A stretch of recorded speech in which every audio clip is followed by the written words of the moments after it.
ಕೃಷ್ಣಾಯ ಯಾದವೇಂದ್ರಾಯ ಜ್ಞಾನಮುದ್ರಾಯ ಯೋಗಿನೇ ನಾಥಾಯ ರುಕ್ಮಿಣೀಶಾಯ ನಮೋ ವೇದಾಂತ ವೇದಿನೇ. ಮನುಷ್ಯನ ಜೀವನಕ್ಕೆ ಬೇಕಾದ ಆಧ್ಯಾತ್ಮಿಕ ಬೆಳಕನ್ನು ತುಂಬುವ ಅದ್ಭುತವಾದ ಗ್ರಂಥ ಶ್ರೀಮದ್ ಭಗವದ್ಗೀತೆ. ಭಗವದ್ಗೀತೆಯ ಸ್ಫೂರ್ತಿಯನ್ನು ಪಡೆದು ನಮ್ಮ ಜೀವನದ ದೋಷಗಳನ್ನು ಸರಿಪಡಿಸಿಕೊಂಡು ಉತ್ತಮ ಮಾರ್ಗದಲ್ಲಿ ನಡೆದು ಭಗವಂತನನ್ನು ಸೇರುವುದೇ ಜೀವನದ ಗುರಿ. ಇದು ಭಗವದ್ಗೀತೆ ನಮಗೆ ತಿಳಿಸಿಕೊಡುವ ವಿಷಯ. ಅಂತಹ ಭಗವದ್ಗೀತೆಯ ಸಂದೇಶವನ್ನು ಸಮಾಜದ ಎಲ್ಲ ಸಜ್ಜನರಿಗೆ ತಲುಪಿಸುವ ಸಲುವಾಗಿ ವೆಂಕಟೇಶ್ವರ ಭಕ್ತಿ ಚಾನಲ್ ವತಿಯಿಂದ ಭಗವದ್ಗೀತಾ ಪ್ರವಚನ ಮತ್ತು ಪಾರಾಯಣದ ಕಾರ್ಯಕ್ರಮವನ್ನು ಹಮ್ಮಿಕೊಳ್ಳಲಾಗಿದೆ. ಎಲ್ಲ ಸಜ್ಜನರು ಕೂಡ ತಾವು ಇರುವಲ್ಲಿಯೇ ಭಗವದ್ಗೀತೆಯ ಪಾರಾಯಣವನ್ನು ಮಾಡೋದು, ಪಾರಾಯಣವನ್ನು ಶ್ರವಣ ಮಾಡೋದು, ಹಾಗೆ ಭಗವದ್ಗೀತೆಯ ಪ್ರವಚನವನ್ನು ಕೇಳಿ ಆ ಗೀತೆಯ ಅರ್ಥಾನುಸಂಧಾನವನ್ನು ಮಾಡಿಕೊಳ್ಳೋದು. ಇದರಲ್ಲಿ ಎಲ್ಲರೂ ಸಕ್ರಿಯವಾಗಿ ಭಾಗವಹಿಸಿ ಶ್ರೀಕೃಷ್ಣನ ಅನುಗ್ರಹಕ್ಕೆ ಪಾತ್ರರಾಗಬೇಕು. ಭಗವದ್ಗೀತೆಯ 15ನೆಯ ಅಧ್ಯಾಯದ ನಿರೂಪಣೆಯನ್ನು, ಅದರ ಅರ್ಥಾನುಸಂಧಾನವನ್ನು ನಿಮ್ಮೆಲ್ಲರ ಜೊತೆಯಲ್ಲಿ ಹಂಚಿಕೊಳ್ತಾ ಇದ್ದೇನೆ. ಜಗತ್ತಿನಲ್ಲಿ ಕಾಣುವ ಬೆಳಕುಗಳು ಅನೇಕ ಇದೆ. ಜಗತ್ತನ್ನು ಸೂರ್ಯ ಬೆಳಗಿಸ್ತಾನೆ, ಚಂದ್ರ ಬೆಳಗಿಸ್ತಾನೆ. ಅವರಿಬ್ಬರೂ ಇಲ್ಲದೇ ಇದ್ದಾಗ ಅಗ್ನಿ ಜಗತ್ತನ್ನು ಬೆಳಗಿಸುತ್ತೆ ಅಂತೆಲ್ಲ ನಾವು ಭಾವಿಸಿದ್ದೇವೆ. ಆದರೆ ಕೃಷ್ಣ ಹೇಳ್ತಾ ಇದ್ದಾನೆ, ಜಗತ್ತನ್ನು ಬೆಳಗಿಸುವ ಸೂರ್ಯ, ಜಗತ್ತನ್ನು ಬೆಳಗಿಸುವ ಚಂದ್ರ, ಜಗತ್ತನ್ನು ಬೆಳಗಿಸುವ ಅಗ್ನಿ ಇದು ಯಾವುದೂ ಕೂಡ ನನ್ನನ್ನು ಬೆಳಗಿಸಲಿಕ್ಕೆ ಸಮರ್ಥವಲ್ಲ. ನಾನು ಬೆಳಕು ಕೊಟ್ಟು ಸೂರ್ಯ ಚಂದ್ರ ಅಗ್ನಿಗಳಿಗೆ ಬೆಳಕು ಕೊಟ್ಟು ಜಗತ್ತನ್ನು ಬೆಳಗಿಸ್ತಾ ಇದ್ದೇನೆ. ಅಂತಹ ದೊಡ್ಡ ಬೆಳಕಿನ ಪುಂಜ ಕೃಷ್ಣ ಅನ್ನುವುದನ್ನು ಈ ಶ್ಲೋಕದಲ್ಲಿ ಈ ಒಂದು 15ನೆಯ ಅಧ್ಯಾಯದಲ್ಲಿ ವಿವರಿಸಿಕೊಡ್ತಾನೆ. ಅಂತಹ 15ನೇ ಅಧ್ಯಾಯದ ಅರ್ಥಾನುಸಂಧಾನದ ಮೂಲಕ ಅಧ್ಯಾತ್ಮದ ಬೆಳಕನ್ನು ನಮ್ಮಲ್ಲಿ ತುಂಬಿಕೊಳ್ಳೋಣ ಅಂತ ಹೇಳ್ತಾ ಈ ಒಂದು ಪ್ರವಚನವನ್ನು ನಾವು ಆರಂಭಿಸ್ತೇವೆ. ಅನಂತರ ನಮ್ಮ ಗುರುಗಳು ಪಾರಾಯಣವನ್ನು ಹೇಳಿಕೊಡ್ತಾರೆ. ಎಲ್ಲ ಸಜ್ಜನರು ಕೂಡ ಪಾರಾಯಣವನ್ನು ಶ್ರದ್ಧಾಭಕ್ತಿಯಿಂದ ನಡೆಸಿ ಕೃತಾರ್ಥರಾಗಬೇಕು ಅಂಥೇಳಿ ಪ್ರಾರ್ಥನೆ. ಗುರು ಪ್ರಾರ್ಥನೆಯನ್ನು ಮಾಡೋಣ. ಸಮಾಶ್ರಯೇದ್ ಗುರುಂ ಭಕ್ತ್ಯಾ ಮಹಾವಿಶ್ವಾಸಪೂರ್ವಕಂ ನಿಕ್ಷಿಪೇತ್ ಸರ್ವಭಾರಾಂಶ್ಚ ಗುರು ಶ್ರೀಪಾದ ಪಂಕಜೇ ಆನಂದಜ್ಞಾನದಂ ವಿಷ್ಣುಂ ಆನಂದಮಯನಾಮಕಂ ಆನಂದೇನ ದದರ್ಶಾಥ ಆನಂದನಿಲಯಾಲಯೇ. ನಮ್ಮ ಮನಸ್ಸಿನ ಅಭೀಷ್ಟಗಳನ್ನು ನೆರವೇರಿಸುವಂಥ ಭಗವಂತನ ಮುಂದೆ ಪ್ರಾರ್ಥನಾ ರೂಪವಾದ ಒಂದು ಸಂಕಲ್ಪವನ್ನು ಸಲ್ಲಿಸೋಣ. ಎಲ್ಲರೂ ಒಟ್ಟಾಗಿ ಮನೆಯಲ್ಲಿ ಕುಳಿತ ವ್ಯಕ್ತಿಗಳು ಈ ಸಂಕಲ್ಪವನ್ನು ಮಾಡಬೇಕು ಅಂತ ಮತ್ತೊಮ್ಮೆ ಕೇಳ್ಕೊಳ್ತಾ ಇದ್ದೇನೆ. ಶ್ರೀಮದಾದಿವರಾಹ ಕ್ಷೇತ್ರೇ ವಿರಾಜಮಾನಸ್ಯ ಅಖಿಲಾಂಡಕೋಟಿ ಬ್ರಹ್ಮಾಂಡನಾಯಕಸ್ಯ ಶ್ರೀ ಪದ್ಮಾವತಿ ಜಾನೇಃ ಭಗವತಃ ಶ್ರೀ ವೆಂಕಟೇಶ್ವರ ಸ್ವಾಮಿನಃ ಕೃಪಾಬಲೇನ ಜಗದ್ಗುರೋಃ ಶ್ರೀ ಗೋಪಾಲಕೃಷ್ಣಸ್ಯ ಅನುಗ್ರಹೇಣ ಚ ಅಸ್ಮಾಕಂ ಸರ್ವೇಷಾಂ ಶರೀರಸ್ಯ ಮಾನಸಸ್ಯ ಚ ಬಲಸಿದ್ಧ್ಯರ್ಥಂ ಸಮಸ್ತಾನಾಂ ಆಧಿವ್ಯಾಧೀನಾಂ ನಿವಾರಣಾರ್ಥಂ ಸರ್ವಯಜ್ಞಫಲಪ್ರಾಪ್ತ್ಯರ್ಥಂ सर्वयज्ञफलप्राप्त्यर्थं ಸರ್ವಾಸಾಂ ಸಂಪದಾಂ सर्वासां सम्पदां ಪ್ರಾಪ್ತ್ಯರ್ಥಂ प्राप्त्यर्थं ವಿದ್ಯಾರ್ಥಿನಾಂ विद्यार्थिनां ಬುದ್ಧಿಶಕ್ತಿವೃದ್ಧಿದ್ವಾರಾ बुद्धिशक्तिवृद्धिद्वारा ಪರೀಕ್ಷಾಸು परीक्षासु ಉತ್ತೀರ್ಣತಾ ಸಿದ್ಧ್ಯರ್ಥಂ उत्तीर्णता सिद्ध्यर्थम् ಅಧಿಕಾರಿಣಾಂ अधिकारिणां ಸ್ವಸ್ವವಿಧಿ ನಿರ್ವಹಣ स्वस्वविधिनिर्वहण ಕೌಶಲ ಸಿದ್ಧ್ಯರ್ಥಂ कौशलसिद्ध्यर्थं ಸಮಸ್ತಪಾಪಕ್ಷಯಾರ್ಥಂ समस्तपापक्षयार्थं ಜ್ಞಾನಭಕ್ತಿವೈರಾಗ್ಯ ಸಿದ್ಧ್ಯರ್ಥಂ ज्ञानभक्तिवैराग्यसिद्ध्यर्थं ಶ್ರೀಗೋಪಾಲಕೃಷ್ಣ ಪ್ರೇರಣೆಯ श्रीगोपालकृष्णप्रेरणया ಶ್ರೀಗೋಪಾಲಕೃಷ್ಣ ಪ್ರೀತ್ಯರ್ಥಂ श्रीगोपालकृष्णप्रीत्यर्थं ಶ್ರೀಮದ್ಭಗವದ್ಗೀತಾಯಾಃ श्रीमद्भगवद्गीतायाः ಪಂಚದಶಾಧ್ಯಾಯ पञ्चदशाध्याय ಅಂತರ್ಗತ अन्तर्गत ಶ್ಲೋಕಪಾರಾಯಣಂ श्लोकपारायणं ತಥಾ तथा ಭಗವದ್ಗೀತಾ भगवद्गीता ಪ್ರವಚನಶ್ರವಣಂಚ प्रवचनश्रवणं च ಕರಿಷ್ಯಾಮಹೇ. करिष्यामहे. ಶ್ರೀ ಕೃಷ್ಣದೇವರನ್ನು ಪ್ರಾರ್ಥನೆ ಮಾಡ್ತಾ ಇದ್ದೇವೆ. ಕೃಷ್ಣಾಯ ವಾಸುದೇವಾಯ कृष्णाय वासुदेवाय ಹರಯೇ ಪರಮಾತ್ಮನೇ हरये परमात्मने ಪ್ರಣತಕ್ಲೇಶನಾಶಾಯ प्रणतक्लेशनाशाय ಗೋವಿಂದಾಯ ನಮೋ ನಮಃ. गोविन्दाय नमो नमः. ಶಾಸ್ತ್ರೇಷು ಭಾರತಂ ಸಾರಂ शास्त्रेषु भारतं सारं ತತ್ರ ನಾಮ ಸಹಸ್ರಕಂ तत्र नाम सहस्रकं ವೈಷ್ಣವಂ ಕೃಷ್ಣಗೀತಾ ಚ वैष्णवं कृष्णगीता च ತಜ್ಞಾನಾತ್ ಮುಚ್ಯತೇಂಜಸಾ तज्ज्ञानान्मुच्यतेऽञ्जसा ವೇದವ್ಯಾಸಗುಣಾವಾಸ वेदव्यासगुणावास ವಿದ್ಯಾಧೀಶ ಸತಾಂ ವಶ विद्याधीश सतां वश ಮಾಂ ನಿರಾಶಂ ಗತಕ್ಲೇಶಂ मां निराशं गतक्लेशं ಕುರ್ವನಾಶಂ ಹರೇ ನಿಶಂ. कुर्वनाशं हरेशम्. ಶ್ರೀ ಗುರುಭ್ಯೋ ನಮಃ. ಊರ್ಧ್ವಮೂಲಂ ಅಧಶ್ಚಾಖಂ ಅಶ್ವತ್ಥಂ ಪ್ರಾಹುರವ್ಯಯಂ ಛಂದಾಂಸಿ ಯಸ್ಯ ಪರ್ಣಾನಿ ಯಸ್ತಂ ವೇದ ಸ ವೇದವಿತ್. ಭಗವಂತ ಹೇಳ್ತಾ ಇದ್ದಾನೆ, ನೋಡಿ, ಇಡೀ ಬ್ರಹ್ಮಾಂಡ ಸ್ವರೂಪವನ್ನು ನೀವು ಮೊದಲು ತಿಳ್ಕೊಳ್ಬೇಕು ಅಂದ. ಅದಕ್ಕೋಸ್ಕರ ಅಶ್ವತ್ಥ ವೃಕ್ಷವನ್ನು ಉದಾಹರಣೆಯನ್ನಾಗಿ ಕೊಟ್ಟ. ವಿಸ್ತಾರವಾದ ಭೂಮಿ ಇದೆ, ಫಲವತ್ತಾದ ಭೂಮಿ ಇದೆ, ಎಲ್ಲ ವಿಧವಾದ ಶಕ್ತಿಯನ್ನು ನೀಡುವ ಸಾಮರ್ಥ್ಯವನ್ನು ಪಡೆದ ಭೂಮಿ ತನ್ನ ಮೇಲೆ ದೊಡ್ಡ ದೊಡ್ಡ ವೃಕ್ಷಗಳನ್ನು ಪಡೆದುಕೊಳ್ಳುತ್ತೆ.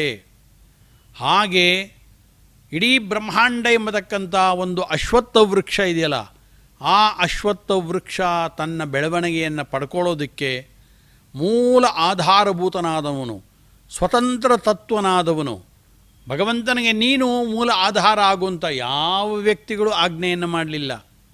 ಆತನೇ ಶ್ರೀನಿವಾಸ, ಶ್ರೀಕೃಷ್ಣ, ವಿಷ್ಣು ತಾನು ಇಡೀ ಬ್ರಹ್ಮಾಂಡ ಎಂಬತಕ್ಕಂಥ ಏನು ದೊಡ್ಡ ತತ್ವ ಇದೆ, ವೃಕ್ಷ ಇದೆ, ಇದಕ್ಕೆ ಭೂಮಿಯಂತೆ ಭಿನ್ನನಾಗಿ ಆಧಾರಭೂತನಾದವನು ಭಗವಂತ. ಆದ್ದರಿಂದ ಅವನೇ ಸ್ವತಂತ್ರ ತತ್ವ. ಈ ಭಗವಂತನನ್ನು ಹೊರತುಪಡಿಸಿದರೆ ಜಗತ್ತಿನಲ್ಲಿರುವ ಎಲ್ಲ ದೇವತೆಗಳು ಕೂಡ ಅಸ್ವತಂತ್ರ ತತ್ವಗಳು. ಎಲ್ಲರೂ ಅಸ್ವತಂತ್ರರಾಗಿದ್ದಾರೆ. ಲಕ್ಷ್ಮೀದೇವಿ ಭಗವಂತನ ಹೆಂಡತಿ ಇರ್ಬೋದು ನಿಜ, ಅವನ ಪತ್ನಿ ಭಾರ್ಯ ಇದ್ದಾಳೆ ನಿಜ, ಆದರೂ ಅವಳು ಅಸ್ವತಂತ್ರಳು.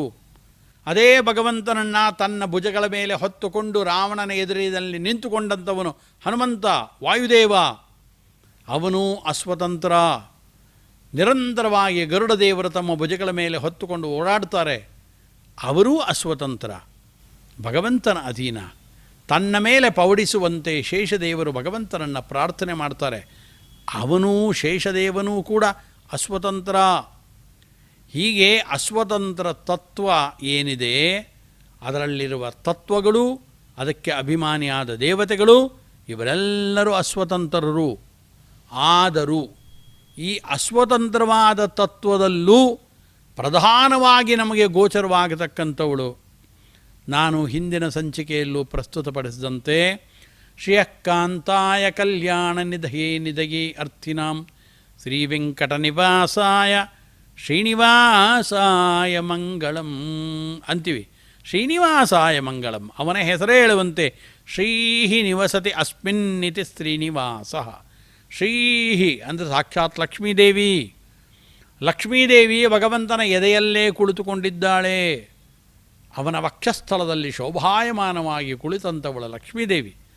ಆದ್ದರಿಂದ ಅಸ್ವತಂತ್ರ ತತ್ವದಲ್ಲಿ ಲಕ್ಷ್ಮೀದೇವಿ ಸೇರಿದ್ದರೂ ಕೂಡ ಅಸ್ವತಂತ್ರ ತತ್ವಗಳಲ್ಲಿ ಪ್ರಮುಖಳಾದವಳು ಲಕ್ಷ್ಮೀದೇವಿ. ಅವಳೇ ಇಡೀ ಏನು ಪ್ರಕೃತಿ ತತ್ವ ಅಂತಿದೆ, ಆ ಪ್ರಕೃತಿ ತತ್ವಕ್ಕೆ ಅಭಿಮಾನಿಯಾದ ದೇವತೆ ಲಕ್ಷ್ಮೀದೇವಿ. ಆದ್ದರಿಂದ ಇಡೀ ಬ್ರಹ್ಮಾಂಡ, ಎಲ್ಲ ತತ್ವಗಳನ್ನು ಒಳಗೊಂಡ ಬ್ರಹ್ಮಾಂಡ, ಇದನ್ನು ಒಂದು ದೊಡ್ಡ ಅಶ್ವತ್ಥ ವೃಕ್ಷ ಅಂತ ಭಾವಿಸ್ಕೊಂಡ್ರೆ, ಈ ಅಶ್ವತ್ಥ ವೃಕ್ಷಕ್ಕೆ ಬೀಜಪ್ರಾಯವಾಗಿ ಇರುವಂಥದ್ದು, ಭೂಮಿ ಮೇಲೆ ಬೀಜ ಹಾಕಬೇಕಲ್ಲ ವೃಕ್ಷ ಬರಬೇಕಾದ್ರೆ. ಆದ್ದರಿಂದ ಭೂಮಿಯಂತೆ ಆಧಾರಭೂತನಾದವನು ಸ್ವತಂತ್ರ ತತ್ವನಾದ ವಿಷ್ಣು ಆದರೆ ಅದರಲ್ಲಿ ಬೀಜ ಇದೆಯಲ್ಲ, ಅದೇ ಪ್ರಕೃತಿ ತತ್ವ. ಆ ಪ್ರಕೃತಿಗೆ ಅಭಿಮಾನಿಯಾಗಿರತಕ್ಕಂಥವಳು ಲಕ್ಷ್ಮೀದೇವಿ. ಆದ್ದರಿಂದ ಲಕ್ಷ್ಮೀದೇವಿಯ ಅನುಗ್ರಹದಿಂದಾಗಿ ಆ ಪ್ರಕೃತಿಯ ಏನು ತತ್ವ ಇದೆ, ಬೀಜ ಇದೆ, ಆ ಬೀಜ ಭೂಮಿಯಲ್ಲಿ ಬಿದ್ದು ಕೂಡಲೇ ಮೊಳಕೆ ಒಡೆದು ವಿಸ್ತಾರವಾದ ವೃಕ್ಷವಾಯಿತು. ಆ ಇಡೀ ವೃಕ್ಷಕ್ಕೆ ಮೂಲ ಅಂತ ಕರೆಸ್ಕೊಳ್ಳೋದು ಯಾವುದು? ಅದರ ಬೇರುಗಳು. ಆ ಬೇರುಗಳು ಹುಟ್ಟುಕೊಂಡಿದ್ದ್ಯಾವುದರಿಂದ? ಈ ಪ್ರಕೃತಿ ಎಂಬತಕ್ಕಂಥ ಬೀಜದಿಂದ ಆ ಬೇರುಗಳು ಕೂಡ ಹುಟ್ಟಿದ್ದು. ಆ ಬೇರುಗಳು ಯಾವುದು ಅಂದರೆ ಸತ್ವಗುಣ, ರಜೋಗುಣ, ತಮೋಗುಣ. ಆದ್ದರಿಂದ 3 ಗುಣಗಳಿದೆ ಪ್ರಧಾನವಾಗಿ ಇಡೀ ಎಲ್ಲ ಕಡೆಯಲ್ಲೂ ಮುಂದೆ ಮುಂದೆ ಮುಂದೆ ಮುಂದೆ ಮುಂದೆ ಹರಡಿಕೊಂಡು ಬರೋದು ಪ್ರಕೃತಿಯ ಮುಖಾಂತರವಾಗಿ ನಮ್ಮೊಳಗೆ ಎಲ್ಲ ಕಡೆಯಲ್ಲೂ ವ್ಯಾಪಿಸ್ಕೊಂಡಿರುವಂಥದ್ದು. ಎಲ್ಲ ಪದಾರ್ಥಗಳಲ್ಲಿ, ಪ್ರಾಣಿ ಪಕ್ಷಿಗಳಲ್ಲಿ, ಪ್ರಪಂಚದಲ್ಲಿ ಎಲ್ಲ ಕಡೆಯಲ್ಲೂ ವ್ಯಾಪಿಸ್ಕೊಂಡಿರೋದು ಯಾವುದು ಅಂದರೆ ಈ 3 ಗುಣಗಳು. ಆದ್ದರಿಂದ ಬೇರಿನಂತೆ ಈ ಅಶ್ವತ್ಥ ವೃಕ್ಷ ಅಂತ ಇಟ್ಕೊಂಡ್ರೆ ಇಡೀ ಬ್ರಹ್ಮಾಂಡ ಎಂಬ ಒಂದು ದೊಡ್ಡ ಸಂಸಾರ, ಇಡೀ ಬ್ರಹ್ಮಾಂಡ ಎಂಬ ತತ್ವಕ್ಕೆ ಅದನ್ನೇ ಅಶ್ವತ್ಥ ವೃಕ್ಷ ಅಂತ ಭಾವಿಸಿದ್ರೆ, ಅಶ್ವತ್ಥ ವೃಕ್ಷ ಇಷ್ಟು ವಿಸ್ತಾರವಾಗಿ ಬೆಳೆದು ಕೊಂಬೆಗಳನ್ನು ಹೊಂದಿ ಎಲೆಗಳನ್ನು ಪಡೆದುಕೊಂಡು ಇದು ಗಟ್ಟಿಯಾಗಿ ನಿಂತ್ಕೊಳ್ಬೇಕಾದ್ರೆ ಅದರ ಬೇರುಗಳು ಬೇಕಲ್ಲ, ಆ ಬೇರುಗಳು ಯಾವುದು? ಈ ಬ್ರಹ್ಮಾಂಡ ಎಂಬ ತತ್ವದಲ್ಲಿ. ಅಂದರೆ ಅದೇನೇ ಸತ್ವಗುಣ, ರಜೋಗುಣ, ತಮೋಗುಣ. ಹಾಗಾದರೆ ಬೀಜದಂತೆ ಇರುವುದು ಪ್ರಕೃತಿ ತತ್ವ. ಆ ಪ್ರಕೃತಿ ಅದು ಒಂದು ದೃಷ್ಟಿಯಲ್ಲಿ ಮೂಲ, ಬೀಜ ಮೂಲ. ಆ ಬೀಜಕ್ಕೆ ಅಭಿಮಾನಿಯಾದ ದೇವತೆ, ಅರ್ಥಾತ್ ಪ್ರಕೃತಿಗೆ ಅಭಿಮಾನಿಯಾದ ದೇವತೆ ಲಕ್ಷ್ಮೀದೇವಿ, ಅವಳು ಕೂಡ ಮೂಲಳೆ. ಅವಳು ಒಬ್ಬಳು ಮೂಲಳು ಇಡೀ ಜಗದ್ವೃಕ್ಷಕ್ಕೆ. ಬೇರುಗಳು ಅದು ಒಂದು ದೃಷ್ಟಿಯಲ್ಲಿ ಮೂಲ. ಆದ್ದರಿಂದ ಮೂಲ ಅಂದರೆ ಬೇರುಗಳೇ. ಆದ್ದರಿಂದ ಆ ಬೇರುಗಳು ಯಾವುದು ಅಂದರೆ ಇಡೀ ಬ್ರಹ್ಮಾಂಡ ಎಂಬ ತತ್ವದಲ್ಲಿ ಸತ್ವಗುಣ, ರಜೋಗುಣ, ತಮೋಗುಣ. ಹಾಗಾದರೆ ನಾವು ಹೀಗೆ ಭಾಗ ಮಾಡ್ಕೊಂಡು ಬರಬೇಕು. ಭಾಗ ಮಾಡ್ಕೊಂಡು ಬಂದಾಗ ತತ್ವಗಳು ಯಾವುದು ಅಂತ ಗೊತ್ತಾಗುತ್ತೆ. ನೋಡಿ, ಮೊದಲು ಭಗವಂತ, ಆ ಭಗವಂತ, ಅನಂತರ ಪ್ರಕೃತಿ ಎಂಬ ತತ್ವ ಇದೆ. ಆ ಪ್ರಕೃತಿ ತತ್ವ ಪರಿಣಾಮವನ್ನು ಹೊಂದುತ್ತೆ. ಅದೇ ಇಡೀ ಜಗತ್ತಾಗಿ ಪರಿಣಾಮವನ್ನು ಹೊಂದೋದು. ಹಾಗೆ ಪರಿಣಾಮವನ್ನು ಹೊಂದಬೇಕಾದರೆ ಭಗವಂತನ ಆಜ್ಞೆಯಂತೆಯೇ ಆ ಪ್ರಕೃತಿಗೆ ಅಭಿಮಾನಿಯಾದ ಲಕ್ಷ್ಮೀದೇವಿ ತಾನು ಆ ಪ್ರಕೃತಿ ಪರಿಣಾಮವಾಗುವುದಕ್ಕೆ ಒಂದು ದೃಷ್ಟಿಯಲ್ಲಿ ಕಾರಣಲಾಗಿದ್ದಾಳೆ. ಆದ್ದರಿಂದ ಆ ಪ್ರಕೃತಿ ಏನಾಯಿತು? ತನ್ನಿಂದ ಹುಟ್ಟಿದ್ದು, ಪ್ರಕೃತಿಯಿಂದ ಹುಟ್ಟಿದ್ದು ಸತ್ವಗುಣ, ರಜೋಗುಣ, ತಮೋಗುಣಗಳು. 6 ತಮೋಗುಣಗಳು 3 ಗುಣಗಳ ರೂಪವಾದದ್ದು ಈ ಪ್ರಕೃತಿಯಲ್ಲೇ ಅಡಕವಾಗಿರುವಂಥದ್ದಿದು. ಅದರಿಂದಲೇ ಉತ್ಪನ್ನವಾದದ್ದು. ಅದರಿಂದಲೇ ಉತ್ಪನ್ನವಾದದ್ದು ಯಾವುದು ಅಂದರೆ ಮಹತ್ತತ್ವ. ಆ ಮಹತ್ತತ್ವದಿಂದ ಉತ್ಪನ್ನವಾದದ್ದು ಯಾವುದು? ಅಹಂಕಾರ ತತ್ವ. ಆ ಅಹಂಕಾರ ತತ್ವದಿಂದಲೇ ಉತ್ಪನ್ನವಾದದ್ದು ಯಾವುದು? ಇಡೀ ಈ ಪಂಚಭೂತಗಳು. ಹಾಗೆ ಅಹಂಕಾರ ತತ್ವದಿಂದ ಪಂಚಭೂತಗಳು ಉತ್ಪತ್ತಿಯಾಗಬೇಕಾದ್ರೆ ಅಹಂಕಾರ ತತ್ವದಲ್ಲಿ 3 ಭಾಗಗಳಿದೆ. ಅಲ್ಲಿ ಈ ಗುಣಗಳು ತಮ್ಮ ಅಭಿವ್ಯಕ್ತಿಯನ್ನು ಮಾಡಿಕೊಳ್ತವೆ. ಸತ್ವಗುಣ, ರಜೋಗುಣ, ತಮೋಗುಣಗಳು ಅಹಂಕಾರ ತತ್ವದೊಳಗೂ ಬಂದಿರ್ತವೆ. ಆದರೆ ಮಹತ್ತತ್ವದಲ್ಲೂ ಬಂದಿದೆ. ಪ್ರಕೃತಿಯಲ್ಲಿದ್ದಂಥ ಈ ಗುಣಗಳೇ ಮಹತ್ತತ್ವಕ್ಕೆ ಬಂತು. ಮಹತ್ತತ್ವವನ್ನು ವ್ಯಾಪಿಸಿಕೊಂಡಿವೆ. ಮಹತ್ತತ್ವವೇ ಅಹಂಕಾರ ತತ್ವ ಉತ್ಪತ್ತಿಯಾಯಿತು. ಆ ಅಹಂಕಾರ ತತ್ವದಲ್ಲೂ ಕೂಡ ಈ 3 ಗುಣಗಳಿದೆ. ಆದ್ದರಿಂದ ಅಹಂಕಾರ ತತ್ವದ 3 ಭಾಗಗಳನ್ನು ಹೇಳ್ತೀವಿ ನಾವೀಗ. ಒಂದು ಸಾತ್ವಿಕ, ಒಂದು ರಾಜಸ, ಒಂದು ತಾಮಸ. ಅದನ್ನೇ ಶಬ್ದಾಂತರದಿಂದ ಭಾಗವತಾದಿ ಗ್ರಂಥಗಳಲ್ಲಿ ಉಲ್ಲೇಖ ಮಾಡೋದು ತಾಮಸಿಕ ಅಹಂಕಾರ, ವೈಕಾರಿಕ ಅಹಂಕಾರ, ಅನಂತರದಲ್ಲಿ ರಾಜಸ ಅಹಂಕಾರ. ಆದ್ದರಿಂದ ತಾಮಸಿಕವಾದ ಅಹಂಕಾರ ತತ್ವ ಅಂತ ಏನು ಹೇಳ್ತೀವಿ, ಆ ತಾಮಸಿಕವಾದ ಅಹಂಕಾರ ತತ್ವದಿಂದಲೇ ಪ್ರಕಟಗೊಂಡಿದ್ದ್ಯಾವುದು ಅಂದರೆ ಸೂಕ್ಷ್ಮ ರೂಪದಲ್ಲಿ ಪ್ರಕಟಗೊಂಡಿದ್ದು ಪಂಚಭೂತ ಸೂಕ್ಷ್ಮಗಳು.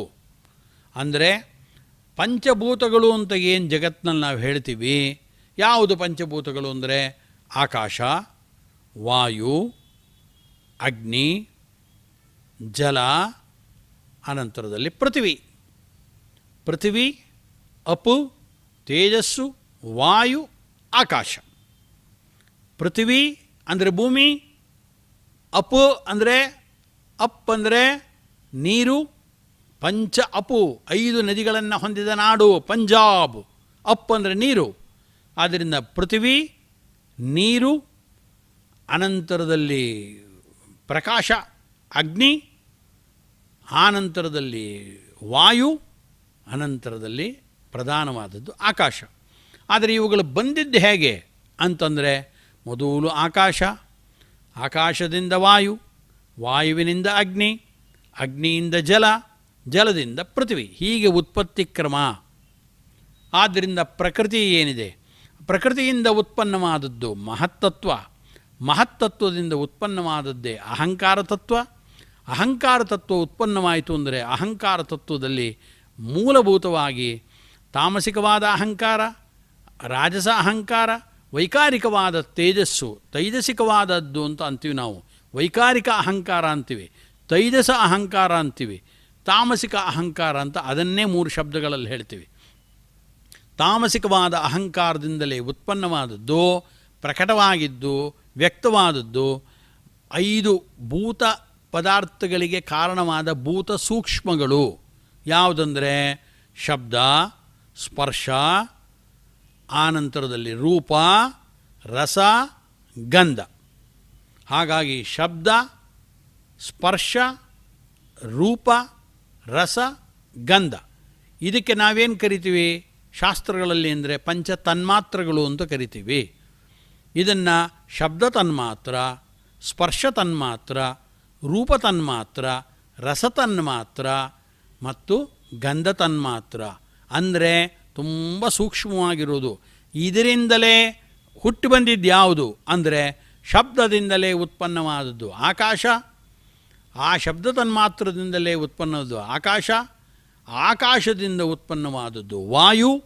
ಅಂದರೆ ಶಬ್ದದಿಂದ ಸೇರಿಸ್ಕೊಂಡು ವಾಯುವಿನಲ್ಲಿ ಸ್ಪರ್ಶ ಬಂತು. ಶಬ್ದ ಮತ್ತು ಸ್ಪರ್ಶಗಳು ಆಕಾಶ ಮತ್ತು ವಾಯುಗಳಿಂದ ಉತ್ಪನ್ನವಾದದ್ದು ತೇಜಸ್ಸು. ಅಂದರೆ ಅದರಲ್ಲಿ ರೂಪ ತನ್ಮಾತ್ರ ಬಂತು. ಆನಂತರದಲ್ಲಿ ರಸ ತನ್ಮಾತ್ರ. ಆ ರಸ ಅಂದಾಗ ಅದರಿಂದಲೇ ಉತ್ಪನ್ನವಾದದ್ದು ಜಲ ಎಂಬ ತತ್ವ. ಆ ಹಿಂದಿನ ತನ್ಮಾತ್ರಗಳು ಇದಕ್ಕೆ ಕಾರಣವಾಗಿದೆ. ಅನಂತರದಲ್ಲಿ ಕಡೆಯದಾಗಿ ಉತ್ಪನ್ನವಾದ ಪಂಚಮಹಾಭೂತಗಳಲ್ಲಿ ಕಡೆಯದ್ದಾದ್ದೇ ಪೃಥ್ವಿ.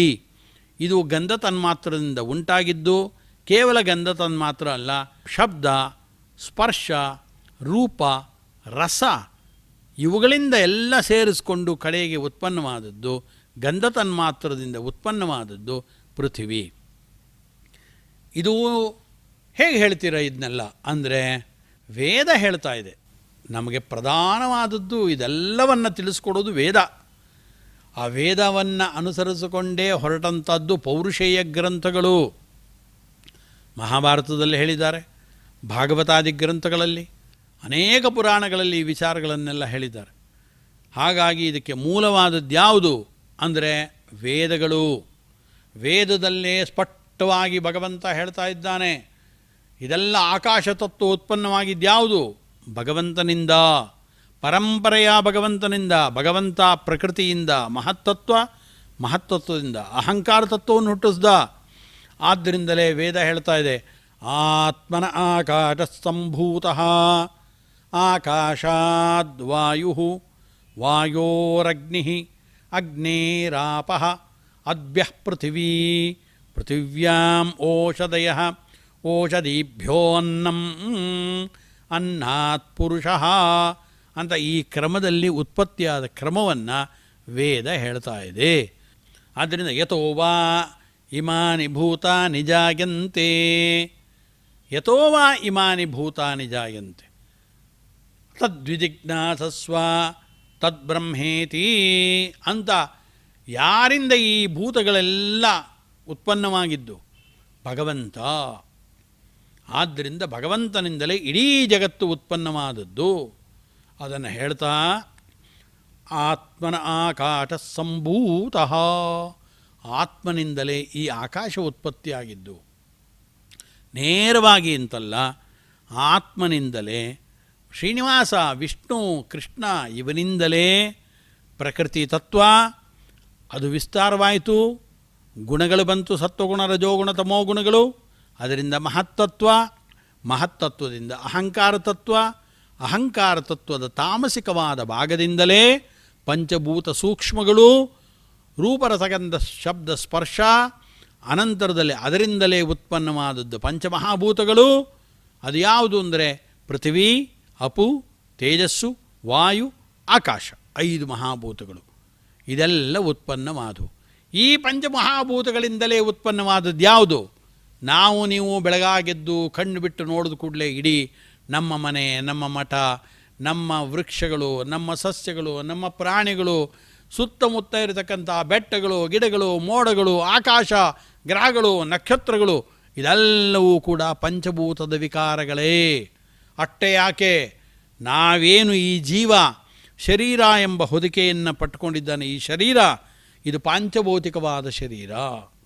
ಪಂಚಭೂತಗಳಿಂದಲೇ ನಿರ್ಮಿತವಾದದ್ದು ಈ ಶರೀರ. ಆದ್ದರಿಂದ ಪಂಚಭೂತಗಳದೇ ವಿಸ್ತಾರವಾದ ರೂಪ ಇಡೀ ನಾವು ಸುತ್ತಮುತ್ತ ಕಾಣುತ್ತಿರತಕ್ಕಂಥ ಪ್ರಪಂಚ. ಇದೇ ಪ್ರಪಂಚ. ಇದು ಪಂಚಭೂತಗಳಿಂದ ನಿರ್ಮಿತವಾದ್ದು. ಇದು ಪಂಚಭೂತಗಳು ಹುಟ್ಟಿದ್ಯಾವುದರಿಂದ? ಪಂಚಭೂತ ಸೂಕ್ಷ್ಮಗಳಿಂದ. ರೂಪ, ರಸ, ಗಂಧ, ಶಬ್ದ, ಸ್ಪರ್ಶ. ಅಥವಾ ಕ್ರಮವಾಗಿ ಹೇಳೋದಾದರೆ ಶಬ್ದ, ಸ್ಪರ್ಶ, ರೂಪ, ರಸ, ಗಂಧ. ಇದಕ್ಕೆ ಪಂಚ ತನ್ಮಾತ್ರಗಳು ಅಂತ ಕರೆದ್ವಿ. ಪಂಚಭೂತದ ಸೂಕ್ಷ್ಮಗಳು. ಇದು ಬಂದಿದ್ಯಾವುದರಿಂದ? ಅಹಂಕಾರ ತತ್ವದ ತಾಮಸಿಕವಾದ ಭಾಗದಿಂದ ಬಂದಿದ್ದು. ಇನ್ನು ತೈಜಸವಾಗ ಅಂತಿದೆ, ಆ ನಂತರದಲ್ಲಿ ವೈಕಾರಿಕ ಅಹಂಕಾರ ಅಂತಿದೆ. ವೈಕಾರಿಕ ಅಹಂಕಾರದಿಂದಲೇ ದೇವತೆಗಳ ಶರೀರ ಉತ್ಪತ್ತಿಯಾಯಿತು. ಸೂಕ್ಷ್ಮವಾದ ಮಹಾಸತ್ವಗುಣದಿಂದ ಕೂಡಿದ ದೇವತೆಗಳ ಶರೀರ ಉತ್ಪನ್ನವಾಗಿದ್ದು ವೈಕಾರಿಕವಾದ ಅಹಂಕಾರ ತತ್ವದಿಂದ. ರಾಜಸವಾಗಿರತಕ್ಕಂಥ ಅಹಂಕಾರ ತತ್ವದಿಂದಲೇ ಉತ್ಪನ್ನವಾದದ್ದು ಯಾವುದು ಅಂದರೆ ನಮ್ಮ 10 ವಿಧವಾದ ಇಂದ್ರಿಯಗಳು. 5 ಜ್ಞಾನೇಂದ್ರಿಯಗಳು, 5 ಕರ್ಮೇಂದ್ರಿಯಗಳು. ನಮ್ಮ 5 ಜ್ಞಾನೇಂದ್ರಿಯಗಳು ನಮಗೆ ಗೊತ್ತಿದೆ. ನಮಗೆ ಚಕ್ಷುಸ್ಸು, ಶ್ರೋತ್ರ, ಆನಂತರದಲ್ಲಿ ರಸನ, ತ್ವಕ್, ಘ್ರಾಣ, ಇದೆಲ್ಲ 5 ಜ್ಞಾನೇಂದ್ರಿಯಗಳು. ಈ 5 ಜ್ಞಾನೇಂದ್ರಿಯಗಳು ಉತ್ಪನ್ನವಾಗಿದ್ದು ಕೂಡ ಜೊತೆಗೆ 5 ಕರ್ಮೇಂದ್ರಿಯಗಳು, ವಾಕ್, ಪಾಣಿ, ಪಾದ, ಪಾಯು, ಉಪಸ್ಥ ಅಂತ 5 ಕರ್ಮೇಂದ್ರಿಯಗಳಿದೆ. ಒಟ್ಟು ನಮಗಿರೋ ಇಂದ್ರಿಯಗಳು 10 ಇಂದ್ರಿಯಗಳು. 5 ಜ್ಞಾನವನ್ನು ತಂದುಕೊಡೋ ಇಂದ್ರಿಯಗಳು, 5 ನಮ್ಮ ಎಲ್ಲ ಕೆಲಸಗಳಿಗೆನ್ನೇ ಉಪಯುಕ್ತವಾದಂಥ ಇಂದ್ರಿಯಗಳು. ವಾಕ್, ಪಾಣಿ, ಪಾದ, ಪಾಯು, ಉಪಸ್ಥ. ವಾಕ್ ಅಂದರೆ ಗೊತ್ತು, ಮಾತು.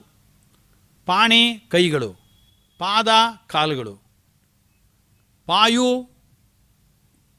ಭಾಗ, ಉಪಸ್ಥ ಗುಹ್ಯ ಭಾಗ. ಆನಂತರ ಮಲ ವಿಸರ್ಜನೆ ಮಾಡುವ ಭಾಗ, ರೇತಸ್ಸಾದಿಗಳನ್ನು ವಿಸರ್ಜನೆ ಮಾಡುವ ಭಾಗ. ಹೀಗೆ 5 ಕರ್ಮೇಂದ್ರಿಯಗಳು, 5 ಜ್ಞಾನೇಂದ್ರಿಯಗಳು. ಮೊದಲನೇದ್ದು ಜ್ಞಾನೇಂದ್ರಿಯ, ಶ್ರವಣೇಂದ್ರಿಯ, ಕೇಳಿಸ್ಕೊಳ್ತೇವೆ. ಶ್ರವಣೇಂದ್ರಿಯ ಇದೊಂದು ಜ್ಞಾನೇಂದ್ರಿಯ. ಇದು ಆನಂತರದಲ್ಲಿ ಇದು ಬಂದಿದ್ದು, ಇದು ಏನು ಮಾಡುತ್ತೆ? ಶ್ರವಣೇಂದ್ರಿಯ ಶಬ್ದವನ್ನು ಕೇಳಿಸ್ಕೊಳ್ಳುತ್ತೆ.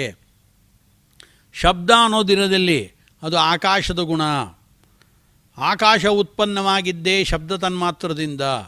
ಆದ್ದರಿಂದ ಈ ಶ್ರೋತ್ರದ ಮಧ್ಯದಲ್ಲಿ ಭಾಗ ಏನು ಖಾಲಿ ಜಾಗ ಇದೆ, ಆಕಾಶ, ಆ ಆಕಾಶವೇ ಅವಕಾಶ, ಅವಕಾಶವೇ ಆಕಾಶ. ಆದ್ದರಿಂದ ಶಬ್ದವನ್ನು ಕೇಳಿಸಿಕೊಳ್ಳುವ ಜ್ಞಾನೇಂದ್ರಿಯ ಶ್ರವಣೇಂದ್ರಿಯ. ಆನಂತರ ಸ್ಪರ್ಶ, ವಾಯು ಉತ್ಪನ್ನವಾಗಿದ್ದು ಆಕಾಶಾದ್ವಾಯು. ವಾಯುವಿನಲ್ಲಿರುವ ಗುಣ ಯಾವುದು? ಸ್ಪರ್ಶ ಎಂಬ ಗುಣ. ಹಾಗೆ ನಾವು ಯಾರಾದರೂ ನಮ್ಮ ದೇಹವನ್ನು ಹೀಗೆ ಅಂದ ಕೂಡಲೇ ಯಾರೋ ಮುಟ್ತಾ ಇದ್ದಾರೆ ಗೊತ್ತಾಗೋಯ್ತು. ಒಂದು ಇರುವೆ ಮೈ ಮೇಲೆ ಹೋದರೂ ಇಲ್ಲೇನೋ ಹೋಗ್ತಾ ಇದೆ ಗೊತ್ತಾಯ್ತು ನಮಗೆ. ಗಾಳಿ ಬೀಸಿದ್ರೆ ತಣ್ಣ ಗಾಳಿ ಬೀಸ್ತಾ ಇದೆ ಗೊತ್ತಾಯಿತು. ಗಾಳಿಯಲ್ಲಿರೋ ಗುಣ ಯಾವುದು? ಸ್ಪರ್ಶ ಗುಣ. ಆ ಸ್ಪರ್ಶ ಗುಣವನ್ನು ಗ್ರಹಣ ಮಾಡುವ ನಮ್ಮ ದೇಹದಲ್ಲಿರುವ ಇಂದ್ರಿಯ ಯಾವುದು? ಸ್ಪರ್ಶನೇಂದ್ರಿಯ, ತ್ವಗಿಂದ್ರಿಯ. ಅದೆಲ್ಲಿದೆ? ಇಡೀ ಶರೀರದಲ್ಲಿ ಇರುವಂಥದ್ದು ತ್ವಗಿಂದ್ರಿಯ. ಶ್ರವಣೇಂದ್ರಿಯ ಇರೋದಲ್ಲಿ ಕಿವಿಯೊಳಗೆ ಮಾತ್ರ. ಆದರೆ ತ್ವಗಿಂದ್ರಿಯ ಇರೋದಲ್ಲಿ ಇಡೀ ನಮ್ಮ ದೇಹದಲ್ಲಿ. ನಮ್ಮ ಕಾಲು ಮುಟ್ಟಿದ್ರೂ ಗೊತ್ತಾಗ್ಬಿಡುತ್ತೆ, ತಲೆ ಮುಟ್ಟಿದ್ರೂ ಗೊತ್ತಾಗ್ಬಿಡುತ್ತೆ, ಕಣ್ಣು ಮುಟ್ಟಿ ಕೈಯನ್ನು, ನಮ್ಮ ಶರೀರದ ಯಾವುದೇ ಭಾಗವನ್ನು ಯಾವುದಾದ್ರೂ ಹುಳುಗಳು, ಹುಪ್ಪಟೆಗಳು, ವ್ಯಕ್ತಿಗಳು ಸ್ವಲ್ಪ ಸ್ಪರ್ಶ ಮಾಡಿದ್ರೆ, ಗಾಳಿ ಸ್ಪರ್ಶ ಮಾಡಿದ್ರೆ ಫಟ್ಟ ಗೊತ್ತಾಗ್ಬಿಡುತ್ತೆ. ಆದ್ದರಿಂದ ಈ ಸ್ಪರ್ಶನೇಂದ್ರಿಯ, ತ್ವಗಿಂದ್ರಿಯ ಇಡೀ ಶರೀರವನ್ನು ವ್ಯಾಪಿಸ್ಕೊಂಡಿದೆ. ಆನಂತರ ಇದರಿಂದ ಇನ್ನೊಂದು ರೂಪವನ್ನು ಗ್ರಹಣ ಮಾಡುವುದು ಯಾವುದು? ಚಕ್ಷುರಿಂದ್ರಿಯ. ಈ ಚಕ್ಷುಸ್ಸು ಅನ್ನೋದು ಇನ್ನೊಂದು ಇಂದ್ರಿಯ. ಈ ಚಕ್ಷುಸ್ಸು ಏನು ಮಾಡುತ್ತೆ? ಸುತ್ತಮುತ್ತ ಇರುವ ಎಲ್ಲ ಪ್ರಪಂಚಗಳನ್ನು ನಾವು ಕಂಡು ಅದರ ಜ್ಞಾನವನ್ನು ಪಡ್ಕೊಳ್ಳೋದಕ್ಕೆ ಮೂಲಭೂತವಾದ ಕಾರಣವಾದದ್ದು ಚಕ್ಷುರಿಂದ್ರಿಯ. ಆದ್ದರಿಂದ ಇದು ಒಂದು ಜ್ಞಾನೇಂದ್ರಿಯ. ಅನಂತರ ಈ ಚಕ್ಷುರಿಂದ್ರಿಯ ಇದೆಯಲ್ಲ, ಇದನ್ನು ತೇಜಸ್ಸು ಅಂತ ಕರಿತೀವಿ ನಾವು. ಚಕ್ಷುರಿಂದ್ರಿಯ ಆದಮೇಲೆ ರಸನೇಂದ್ರಿಯ. ರಸನೇಂದ್ರಿಯ ಅಂದರೆ ಏನು ತಿಂದು ಕೂಡಲೇ ಇದು ಈ ಪದಾರ್ಥ ಅಂತೀವಿ ನಾವು. ಒಂದು ಮೆಣಸಿನ್ಕಾಯಿ ಕೊಟ್ಟು ಬಾಯಿಗೆ ಹಾಕ್ಬಿಟ್ರೆ ಯಾರೋ, ಯವಾ ಖಾರ ಗೊತ್ತಾಯ್ತು ಇವನಿಗೆ, ಕೂಡಲೇ ಹೇಳ್ದ ಮೆಣಸಿನ್ಕಾಯಿ ತಿಂದೆ ಅಂದ. ಕಣ್ಣಿಲ್ಲ ಇವನಿಗೆ, ಕಣ್ಣೇ ಇಲ್ಲ ಒಬ್ಬ ವ್ಯಕ್ತಿಗೆ. ಮೆಣಸಿನ್ಕಾಯಿ ಕೊಡಿ ತಿಂದ, ಮೆಣಸಿನ್ಕಾಯಿ ಕೊಟ್ಬಿಟ್ಟ ಅಂತಾರೆ. ಇಲ್ಲ ಯಾವುದೋ ಒಂದು ಸ್ವೀಟ್ ಕೊಟ್ಟರು, ತಿಂದ, ಆಹಾಹಾ ಮಧುರವಾಗಿದೆ ಅಂತ ಗೊತ್ತಾಯಿತು.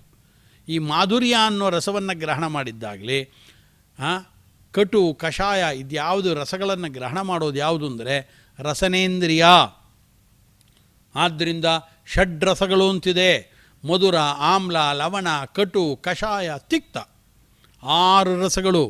ಷಡ್ರಸೋಪೇತವಾದ ಭೋಜನವನ್ನು ಮದುವೆಯಲ್ಲಿ ಹಾಕ್ಸಿದ್ರು ಅಂತಾರೆ.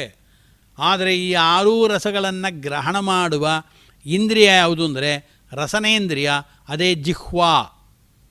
ಆ ನಾಲಿಗೆ ಇದೆಯಲ್ಲ, ಅದು ಈ ರಸಗಳನ್ನು ಗ್ರಹಣ ಮಾಡುತ್ತೆ. ಇದು ಒಂದು ಜ್ಞಾನೇಂದ್ರಿಯ. ಆನಂತರದಲ್ಲಿ ರಸನೇಂದ್ರಿಯ ಆಯಿತು. ಆನಂತರ ಮೂಗಿದೆ, ಇದಕ್ಕೆ ಘ್ರಾಣೇಂದ್ರಿಯ ಅಂತ ಕರಿತೀವಿ. ಈ ಮೂಗು ಏನು ಮಾಡುತ್ತೆ ಅಂದರೆ, ಯಾರ ಮನೇಲಿ ಏನೇ ಮಾಡ್ತಾಯಿದ್ರು ಸ್ವಲ್ಪ ಸುವಾಸನೆ ಬಂದುಕೊಟ್ಟು, ಓಹೋ ಅವ್ರ ಮನೇಲಿ ದೋಸೆ ಮಾಡ್ತಾಯಿದ್ದಾರೆ, ಇವ್ರ ಮನೇಲಿ ಉಪ್ಪಿಟ್ಟು ಮಾಡ್ತಾಯಿದ್ದಾರೆ ಗೊತ್ತಾಯ್ತು. ಹೆಂಗೆ? ಅವ್ರ ಮನೆಗೆ ಹೋಗಿ ನೋಡಿದ್ವಾ? ಇಲ್ಲ. ಘಮ ಘಮ ಘಮ ಅಂತ ಅಲ್ಲಿಂದ ಪರಿಮಳ ಬಂದು ಕೂಡಲೇ ಈ ಘ್ರಾಣೇಂದ್ರಿಯ ಇಂಥದ್ದೇ ವಸ್ತು ಅಂತ ಕಂಡುಹಿಡ್ಕೊಂಡು ಬಿಡುತ್ತೆ. ಆದ್ದರಿಂದ ಈ ಘ್ರಾಣೇಂದ್ರಿಯ, ಈ 5 ಜ್ಞಾನೇಂದ್ರಿಯಗಳು, 5 ಕರ್ಮೇಂದ್ರಿಯಗಳು, ಇದು ಉತ್ಪನ್ನವಾದದ್ದು ಯಾವುದು ಅಂದರೆ, ಏನು ಅಹಂಕಾರ ತತ್ವ ಇದೆ, ಅಹಂಕಾರದ ತೈಜಸಿಕವಾದ ಅಹಂಕಾರ ತತ್ವದಿಂದ ಉತ್ಪನ್ನವಾದದ್ದು 10 ವಿಧವಾದ ಇಂದ್ರಿಯಗಳು. ಅದೇ ವೈಕಾರಿಕವಾಗಿರತಕ್ಕಂಥ ಅಹಂಕಾರದ ತತ್ವದಿಂದ ದೇವತೆಗಳ ಶರೀರ ಏನು ಉತ್ಪನ್ನವಾಯಿತು ಅದರಿಂದಲೇ ಉತ್ಪನ್ನವಾದದ್ದು ಈ 10 ವಿಧವಾದ ಇಂದ್ರಿಯಗಳನ್ನು ಏನು ಪದಾರ್ಥಗಳ ಜ್ಞಾನವನ್ನು ಉಂಟು ಮಾಡಿಕೊಳ್ಳುತ್ತೆ ಅದಕ್ಕೆ ಮೂಲಭೂತ ಕಾರಣವಾದ ಮನಸ್ಸು ಉತ್ಪನ್ನವಾದದ್ದು ವೈಕಾರಿಕವಾದ ತೇಜಸ್, ಇದು ಅಹಂಕಾರ ತತ್ವದ ಭಾಗದಿಂದ. ಹಾಗಾಗಿ ಅಹಂಕಾರ ತತ್ವದಲ್ಲಿ ಹಾಗಾದರೆ ಸ್ವತಂತ್ರನಾದ ತತ್ವ ಭಗವಂತ.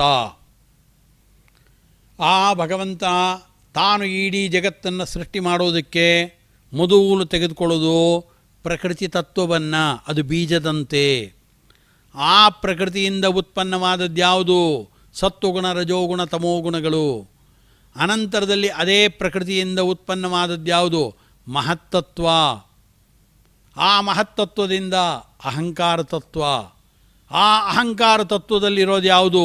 3 ಭಾಗಗಳು: ವೈಕಾರಿಕ, ತೈಜಸ, ತಾಮಸ. ವೈಕಾರಿಕವಾದ ಭಾಗದಿಂದ, ಅಹಂಕಾರ ತತ್ವದ ಭಾಗದಿಂದಲೇ ಉತ್ಪನ್ನವಾದದ್ದು ದೇವತೆಗಳ ಶರೀರ. ತೈಜಸವಾಗಿರತಕ್ಕಂಥ ಅಹಂಕಾರ ತತ್ವದ ಭಾಗದಿಂದಲೇ ಮತ್ತು ಮನಸ್ಸು ವೈಕಾರಿಕವಾದ್ದು. ಆನಂತರ ತೈಜಸಿಕವಾದ ಅಹಂಕಾರ ತತ್ವದಿಂದಲೇ ಉತ್ಪನ್ನವಾದದ್ದು ದಶವಿಧವಾದ ಎಲ್ಲ ಪ್ರಾಣಿ ಪಕ್ಷಿಗಳ, ಮನುಷ್ಯರ ಎಲ್ಲ ದೇವತೆಗಳ ಇಂದ್ರಿಯಗಳು. ಅನಂತರದಲ್ಲಿ ತಾಮಸಿಕವಾದ ಅಹಂಕಾರ ತತ್ವದಿಂದಲೇ ಉತ್ಪನ್ನವಾದದ್ದು ಪಂಚಭೂತ ಸೂಕ್ಷ್ಮಗಳು, ಅದರಿಂದ ಬಂದಿದ್ದೇ ಪಂಚಮಹಾಭೂತಗಳು. ಹಾಗಾಗಿ ತಾಮಸಿಕವಾದ ಅಹಂಕಾರ ತತ್ವದಿಂದ ಉತ್ಪನ್ನವಾದ ತತ್ವಗಳು ಅಂದರೆ ಪಂಚಮಹಾಭೂತಗಳು: ಪೃಥ್ವಿ, ಅಪು, ತೇಜಸ್ಸು, ವಾಯು, ಆಕಾಶ. ಹಾಗಾಗಿ ಒಟ್ಟು 25 ಪ್ರಮುಖವಾದ ತತ್ವಗಳು ಆಯಿತು, ಬುದ್ಧಿ ತತ್ವ. ಆದ್ದರಿಂದ ನಾವೇನಂತೀವೀಗ ಅಂತಂದರೆ ಒಟ್ಟು 25 ತತ್ವಗಳು. ಪ್ರಕೃತಿಯಿಂದ ಇದು 3 ಗುಣಗಳು: ಮಹತ್ತತ್ವ, ಅಹಂಕಾರ ತತ್ವ. ಅಹಂಕಾರ ತತ್ವದಲ್ಲಿ ವೈಕಾರಿಕ, ತೈಜಸ, ತಾಮಸ ಅಂತ 3 ಭಾಗ. ಪಂಚಮಹಾಭೂತಗಳು, 10 ವಿಧವಾದ ಇಂದ್ರಿಯಗಳು, ದೇವತೆಗಳ ದೇಹ, ಬುದ್ಧಿ ತತ್ವ. ಇದೆಲ್ಲ ಒಟ್ಟು ಸೇರಿದ್ರೆ 25 ತತ್ವ ಆಯಿತು. ಈ 25 ತತ್ವಗಳೇನಿದೆ, ಈ 25 ತತ್ವಗಳಲ್ಲಿ ನಮಗೆ ಒಟ್ಟು ಸಿಕ್ಕಿದ್ದು 25 ತತ್ವಗಳು. ಈ 25 ತತ್ವಗಳನ್ನು ಈ ಜಗತ್ತು ಅನ್ನೋ ಈ ಒಂದು ಬ್ರಹ್ಮಾಂಡದಲ್ಲಿ 25 ತತ್ವಗಳಿಂದಲೇ ನಿರ್ಮಿತವಾದದ್ದು ಈ ಬ್ರಹ್ಮಾಂಡ. ಈ 25 ತತ್ವಗಳ ಬ್ರಹ್ಮಾಂಡ ಏನಿದೆ, ಇದೇ ಒಂದು ದೊಡ್ಡ ಅಶ್ವತ್ಥ ವೃಕ್ಷ. ಈ ಅಶ್ವತ್ಥ ವೃಕ್ಷಕ್ಕೆ 25 ತತ್ವಗಳಲ್ಲಿ ಬೀಜ ಯಾವುದು ಅಂದರೆ ಪ್ರಕೃತಿ ತತ್ವ. ಆನಂತರದಲ್ಲಿ ಬೀಜ ಯಾವುದು? ಪ್ರಕೃತಿ ತತ್ವ. ಆ ಪ್ರಕೃತಿಯಿಂದಲೇ ಉತ್ಪನ್ನವಾದದ್ದು ಯಾವುದು? ಸತ್ವಗುಣ, ರಜೋಗುಣ, ತಮೋಗುಣ ಎಂಬತಕ್ಕಂಥ 3 ಗುಣಗಳು ಉತ್ಪನ್ನವಾದವಲ್ಲ. ಆ 3 ಗುಣಗಳು ಯಾವುದದು? ಅದೇ ಈ ಜಗತ್ತು ಎಂಬ ವೃಕ್ಷಕ್ಕೆ ಬೇರುಗಳು. ಆ ಬೇರುಗಳು ಈ ಸತ್ವಗುಣ, ರಜೋಗುಣ, ತಮೋಗುಣ ಆಯಿತು. ಇದರಿಂದಲೇ ಪ್ರಕೃತಿಯಿಂದಲೇ ಉತ್ಪನ್ನವಾದದ್ದು ಮಹತ್ತತ್ವ. ನಂತರದಲ್ಲಿ ಆ ಮಹತ್ತತ್ವಕ್ಕೆ ಅಭಿಮಾನಿಯಾದ ದೇವತೆ ಯಾರು ಗೊತ್ತಾ? ಬ್ರಹ್ಮದೇವರು, ಚತುರ್ಮುಖ ಬ್ರಹ್ಮದೇವರು. ಆ ಮಹತ್ತತ್ವ ಅನ್ನೋದು ಚತುರ್ಮುಖ ಬ್ರಹ್ಮದೇವರ ಒಂದು ಶರೀರ ಅಂತ ಕರಿತೀವಿ. ಅದರಿಂದ ಉತ್ಪನ್ನವಾದದ್ದು ಯಾವುದು? ಅಹಂಕಾರ ತತ್ವ. ಆ ಅಹಂಕಾರ ತತ್ವ ಅದು ರುದ್ರದೇವರ ಶರೀರ ಅಂತ ಕರಿತೀವಿ ನಾವು. ಶಿವನ ಶರೀರ ಅದು ಅಹಂಕಾರ ತತ್ವ. ಆ ಅಹಂಕಾರ ತತ್ವದ 3 ಭಾಗಗಳು ವೈಕಾರಿಕ, ತೈಜಸ, ತಾಮಸ ಅಂತ ಹೇಳಿ ಅದರಿಂದ ಉತ್ಪನ್ನವಾದದ್ದೇ ದೇವತೆಗಳ ಶರೀರ. ವೈಕಾರಿಕ ಅಹಂಕಾರದಿಂದ, ತೈಜಸವಾದ ಅಹಂಕಾರ ತತ್ವದಿಂದ ಉತ್ಪನ್ನವಾದದ್ದು ದಶವಿಧವಾದ ಇಂದ್ರಿಯಗಳು. ವೈಕಾರಿಕವಾಗಿರತಕ್ಕಂಥ ಏನು ಅಹಂಕಾರ ತತ್ವ ಇದೆ ಅದೇ ದೇವತೆಗಳ ಶರೀರಗಳ ಜೊತೆಗೆ ಬುದ್ಧಿ ತತ್ವ. ಅನಂತರದಲ್ಲಿ ತಾಮಸಿಕವಾದ ಅಹಂಕಾರ ತತ್ವ ಏನಿದೆ ಅದರಿಂದ ಉತ್ಪನ್ನವಾದದ್ದೇ ಪಂಚಭೂತ ಸೂಕ್ಷ್ಮಗಳು ಮತ್ತು ಪಂಚಭೂತಗಳು. ಆದ್ದರಿಂದ ಇದೆಲ್ಲ ಸೇರಿದರೆ 25 ತತ್ವಗಳಾಯಿತು. ಆದ್ದರಿಂದ ಈ 25 ತತ್ವಗಳನ್ನು ಒಳಗೊಂಡದ್ದೇ ದೊಡ್ಡ ಈ ಬ್ರಹ್ಮಾಂಡ ಅಂತ ಕರಿತೀವಿ. ಈ ಬ್ರಹ್ಮಾಂಡ ಏನಿದೆ, ಈ ಬ್ರಹ್ಮಾಂಡದಲ್ಲಿ ಇದೇ ಒಂದು ಸಂಸಾರ, ಇದೇ ಒಂದು ದೊಡ್ಡ ಅಶ್ವತ್ಥ ವೃಕ್ಷ. ಈ ಅಶ್ವತ್ಥ ವೃಕ್ಷಕ್ಕೆ ಭೂಮಿಯಂತೆ ಆಧಾರಭೂತನಾದವನು ಯಾರು? ಭಗವಂತ. ಬೀಜದಂತೆ ಇರುವುದ್ಯಾವುದು? ಪ್ರಕೃತಿ ತತ್ವ. ಅದಕ್ಕೆ ಆ ಪ್ರಕೃತಿ ತತ್ವ ತಾನು ಕೆಲಸ ಮಾಡೋದಕ್ಕೆ ಭಗವಂತ ಮೂಲ ಕಾರಣನಾದರೆ ಭಗವಂತನ ಆಜ್ಞೆಯನ್ನು ಅನುಸರಿಸಿ ಮತ್ತೊಬ್ಬಳು ಕಾರಣೀಭೂತಳಾದವಳಿದ್ದಾಳೆ, ಅವಳೇ ಲಕ್ಷ್ಮೀದೇವಿ. ಆ ಪ್ರಕೃತಿಗೆ ಅಭಿಮಾನಿಯಾದ ತತ್ವ ಅಂತ ಕರಿತೀವಿ. ಅನಂತರದಲ್ಲಿ ಪ್ರಕೃತಿ ತತ್ವದಿಂದ ಉತ್ಪನ್ನವಾದದ್ದು ಏನೋ ಆ ಬೀಜದಿಂದ ಉತ್ಪನ್ನವಾದದ್ದೇ ಬೇರುಗಳು. ಆ ಬೇರುಗಳಂತೆ ಇರೋದು ಯಾವುದು ಅಂದರೆ ಸತ್ವಗುಣ, ರಜೋಗುಣ, ತಮೋಗುಣಗಳು. ಅನಂತರದಲ್ಲಿ ಮಹತ್ತತ್ವ ಬಂತು, ಅಹಂಕಾರ ತತ್ವ ಬಂತು, ಪಂಚಮಹಾಭೂತಗಳು ಬಂತು. ಇದೆಲ್ಲ ಏನಪ್ಪ ಅಂದರೆ ಈ ವೃಕ್ಷದಲ್ಲಿರತಕ್ಕಂಥ ಭಾರಿ ಭಾರಿ ಗಾತ್ರದ ಕೊಂಬೆಗಳು, ಶಾಖೆಗಳು. ಈ ಶಾಖೆಗಳೇ ಈ 8 ತತ್ವಗಳು ಕೂಡ. ಮಹತ್ತತ್ವ, ಅಹಂಕಾರ ತತ್ವ, ಬುದ್ಧಿತತ್ವ, ಪಂಚಮಹಾಭೂತಗಳು. ಇದೇನಿದೆಯಲ್ಲ ಇದೇನೇ ದೊಡ್ಡ ದೊಡ್ಡ ಕೊಂಬೆಗಳ ಸ್ಥಾನದಲ್ಲಿರೋದು. ಆ ಕೊಂಬೆಗಳಿಂದ ಬೀಳಲುಗಳು ಬಿದ್ದಿವೆ. ಜೋತಾಡ್ತಕ್ಕಂಥ ಬೀಳಲುಗಳು ಶಿಫ ಅಂತ ಕರೀತಾರೆ. ಆ ಬೀಳಲುಗಳೇ ಉಳಿದ ಅನೇಕ ತತ್ವಗಳು, ಅವಾಂತರಿಕವಾದ ತತ್ವಗಳಿದೆಲ್ಲ. ಆ ನಂತರದಲ್ಲಿ ಆ ವೃಕ್ಷದಲ್ಲಿ ಎಲೆಗಳಿದೆಯೋ ಇಲ್ಲೋ? ಇದೆ. ಕಿಸಲೆಗಳು, ಚಿಗುರುಗಳಿದೆಯೋ ಇಲ್ಲೋ? ಇದೆ. ಯಾವುದದು ಅಂದರೆ ಆ ಎಲೆಗಳು ಯಾವುದು ಅಂದರೆ ವೇದಗಳು. ಋಗ್ವೇದ, ಯಜುರ್ವೇದ, ಸಾಮವೇದ, ಅಥರ್ವವೇದ ಅಂತೇನಿದೆ, ಛಂದಾಂಸಿ ಯಸ್ಯ ಪರ್ಣಾನಿ.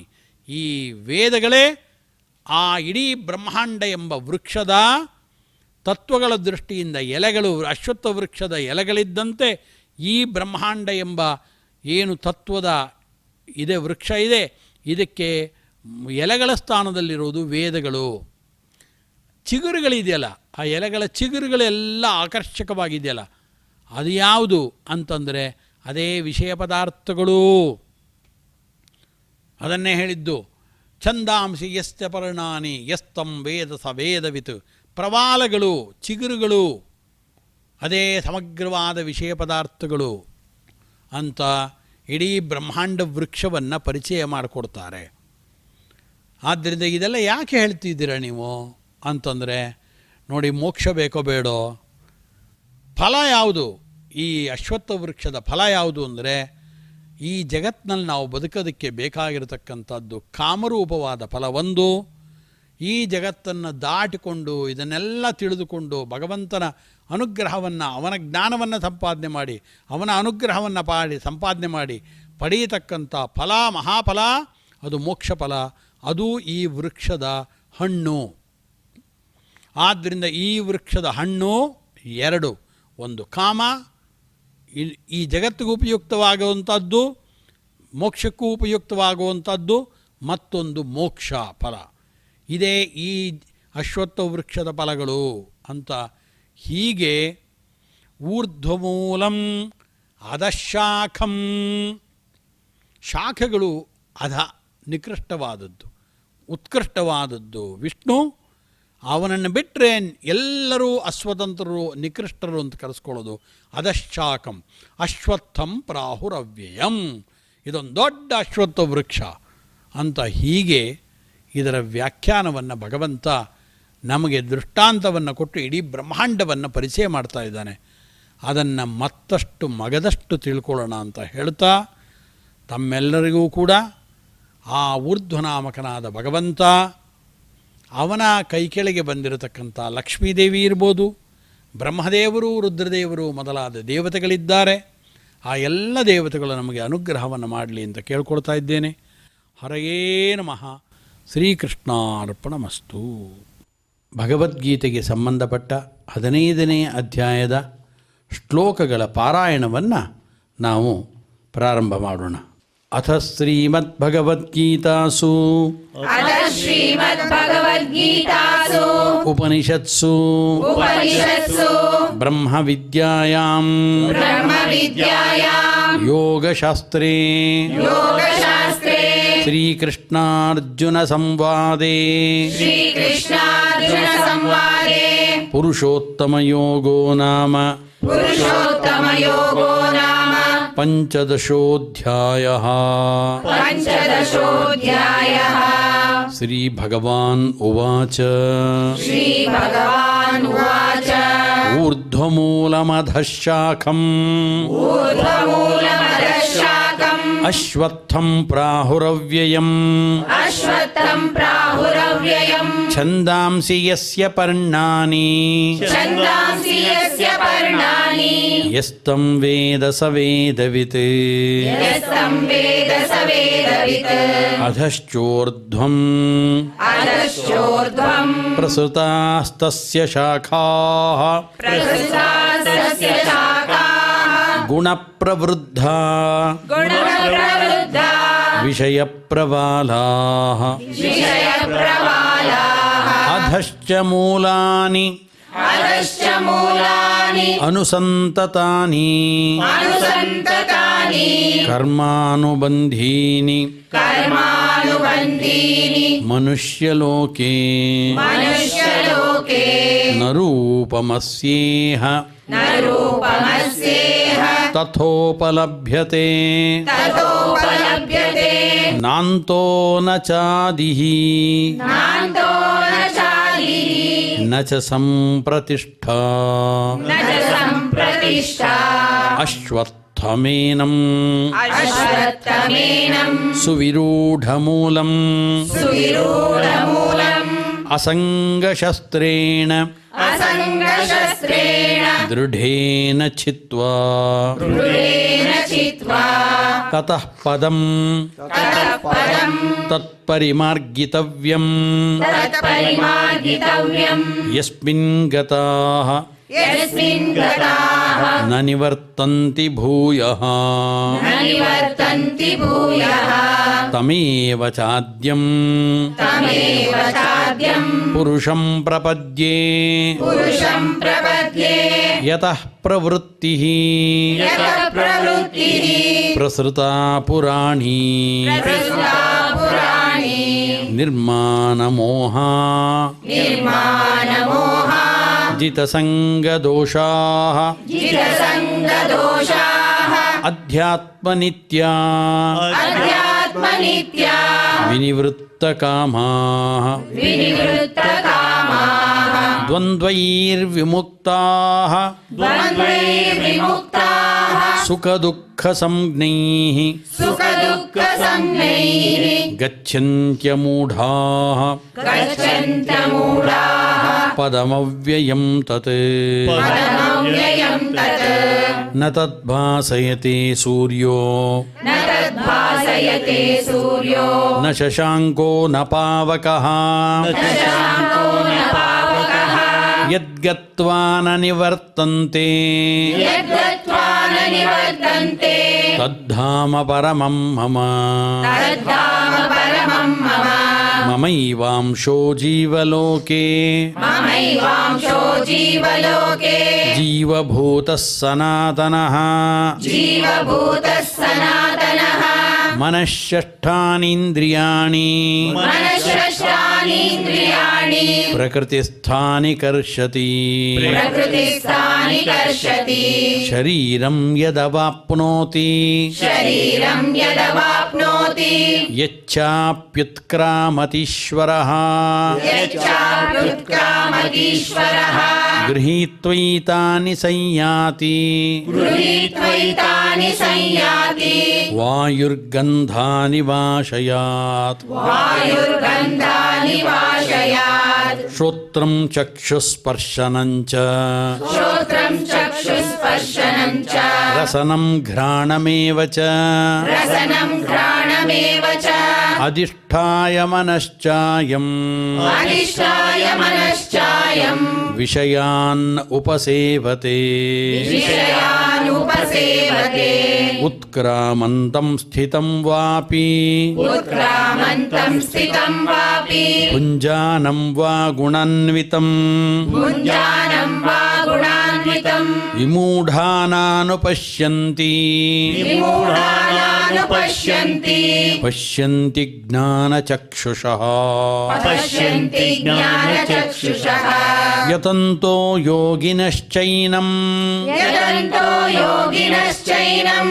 ಪಶ್ಯಂತ್ಯಾತ್ಮನ್ಯವಸ್ಥಿತಂ ಪಶ್ಯಂತ್ಯಾತ್ಮನ್ಯವಸ್ಥಿತಂ ಯತಂತೋಪ್ಯಕೃತಾತ್ಮಾನಃ ಯದಂತೋ ಪ್ರಕೃತಾತ್ಮಾನಃ ನೈನಂ ಪಶ್ಯಂತ್ಯಚೇತಸಃ ನೈನಂ ಪಶ್ಯಂತ ಚೇತಸಃ ಯದಾದಿತ್ಯಗತಂ ತೇಜೋ ಯದಾದಿತ್ಯಗತಂ ತೇಜೋ ಜಗದ್ಭಾಸಯತೆ ಅಖಿಲಂ ಜಗದ್ಭಾಸಯತೆ ಅಖಿಲಂ ಯಚ್ಚಂದ್ರಮಸಿ ಯಚ್ಚಾಗ್ನೌ ಯಚ್ಚಂದ್ರಮಸಿ ಯಚ್ಚಾಗ್ನೋ ತತ್ತೇಜೋ ವಿದ್ಧಿ ಮಾಮಕಂ ತತ್ತೇಜೋ ವಿದ್ಧಿ ಮಾಮಕಂ ಗಾಮಾವಿಶ್ಯ ಚ ಭೂತಾನಿ ಕಾಮಾವಿಶ್ಯ ಚ ಭೂತಾನಿ ಧಾರಯಾಮ್ಯಹಮೋಜಸಾ ಧಾರಯಾಮ್ಯಹಮೋಜಸಾ ಪುಷ್ಣಾಮಿ ಚೌಷಧೀಃ ಸರ್ವಾಃ ಪುಷ್ಣಾಮಿ ಚೌಷಧೀಃ ಸರ್ವಾಃ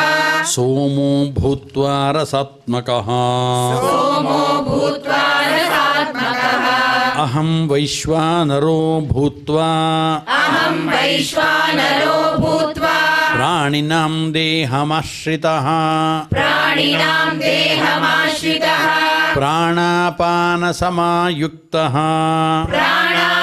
ಪ್ರಾಣಾಪಾನಸಮಾಯುಕ್ತಃ ಪಚಾಮ್ಯನ್ನಂ ಚತುರ್ವಿಧಂ ಪಚಾಮ್ಯನ್ನಂ ಚತುರ್ವಿಧಂ ಸರ್ವಸ್ಯ ಚಾಹಂ ಸರ್ವಸ್ಯ ಚಾಹಂ ಹೃದಿ ಸನ್ನಿವಿಷ್ಟಃ ಹೃದಿ ಸನ್ನಿವಿಷ್ಟಃ ಮತ್ತಸ್ಮೃತಿಃ ಮತ್ತಸ್ಮೃತಿಃ ಜ್ಞಾನಮಪೋಹನಂ ಚ ಜ್ಞಾನಮಪೋಹನಂ ಚ ವೇದೈಶ್ಚ ಸರ್ವೈಃ ವೇದೈಶ್ಚ ಸರ್ವೈಃ ಅಹಮೇವ ವೇದ್ಯಃ ಅಹಮೇವ ವೇದ್ಯಃ ವೇದಾಂತಕೃತ್ ವೇದಾಂತಕೃತ್ ವೇದವಿದೇವ ಚಾಹಂ ವೇದವಿದೇವ ಚಾಹಂ ದ್ವಾವಿಮೌ ಪುರುಷೌ ಲೋಕೆ ದ್ವಾವಿಮೌ ಪುರುಷೌ ಲೋಕೆ ಕ್ಷರಶ್ಚಾಕ್ಷರ ಏವ ಚ ಕ್ಷರಶ್ಚಾಕ್ಷರ ಏವ ಚ ಕ್ಷರಃ ಸರ್ವಾಣಿ ಭೂತಾನಿ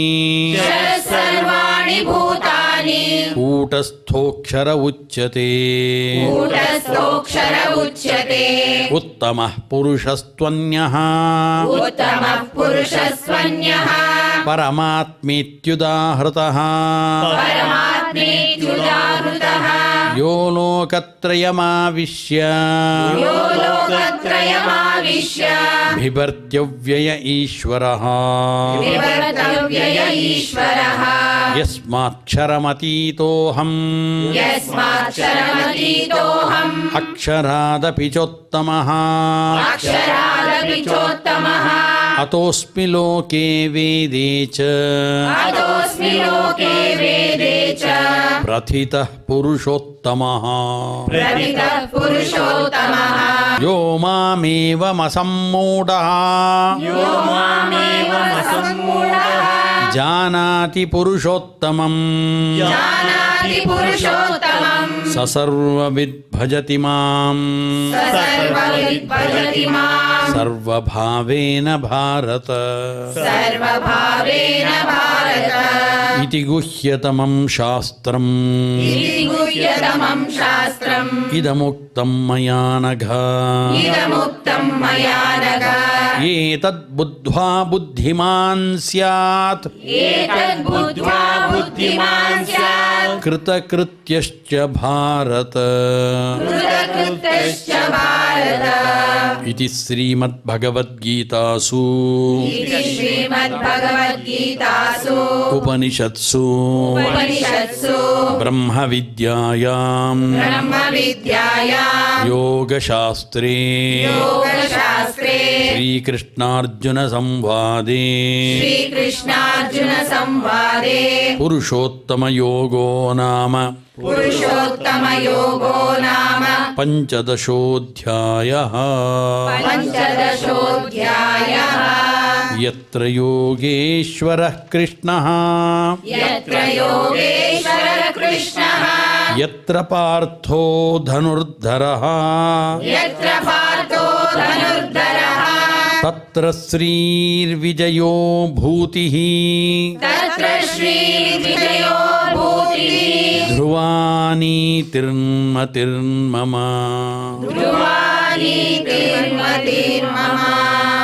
ಪಠನ ಮಾಡುವ ಸಂದರ್ಭದಲ್ಲಿ, ಪ್ರವಚನ ಮಾಡುವ ಸಂದರ್ಭದಲ್ಲಿ ಕಾಯಿಕವಾದ, ಮಾನಸಿಕವಾದ, ವಾಚನಿಕವಾದ ನಾನಾ ವಿಧವಾದ ತಪ್ಪುಗಳು ಸಹಜವಾಗಿ ಸಂಭವಿಸ್ತವೆ.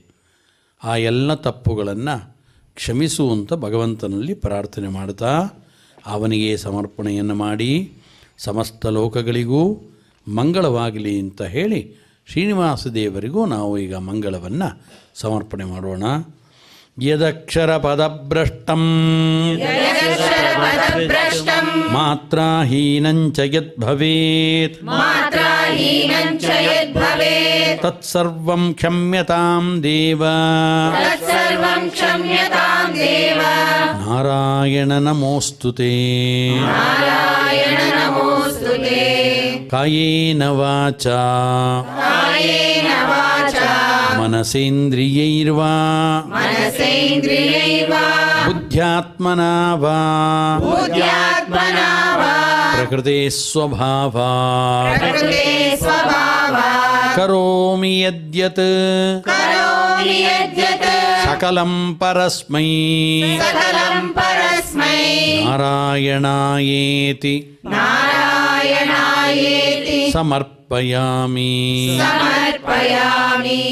ಸರ್ವೇ ಭವಂತು ಸುಖಿನಃ ಸರ್ವೇ ಭವಂತು ಸುಖಿನಃ ಸರ್ವೇ ಸಂತು ನಿರಾಮಯಾಃ ಸರ್ವೇ ಸಂತು ನಿರಾಮಯಾಃ ಸರ್ವೇ ಭದ್ರಾಣಿ ಪಶ್ಯಂತು ಸರ್ವೇ ಭದ್ರಾಣಿ ಪಶ್ಯಂತು ಮಾ ಕಶ್ಚಿತ್ ದುಃಖಭಾಗ್ ಭವೇತ್. ಮಾ ಕಶ್ಚಿತ್ ದುಃಖಭಾಗ್ ಭವೇತ್. ಶ್ರಿಯಃ ಕಾಂತಾಯ ಕಲ್ಯಾಣ ಶ್ರಿಯಕಾಂತಾಯ ಕಲ್ಯಾಣ ನಿಧಯೇ ನಿಧಯೇ ಅರ್ಥಿನಾಂ ನಿಧಯೇ ನಿಧಯೇ ಅರ್ಥಿನಾಂ ಶ್ರೀವೆಂಕಟನಿವಾಸಾಯ ಶ್ರೀವೆಂಕಟನಿವಾಸಾಯ ಶ್ರೀನಿವಾಸಾಯ ಮಂಗಳಂ. ಶ್ರೀನಿವಾಸಾಯ ಮಂಗಳಂ.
Now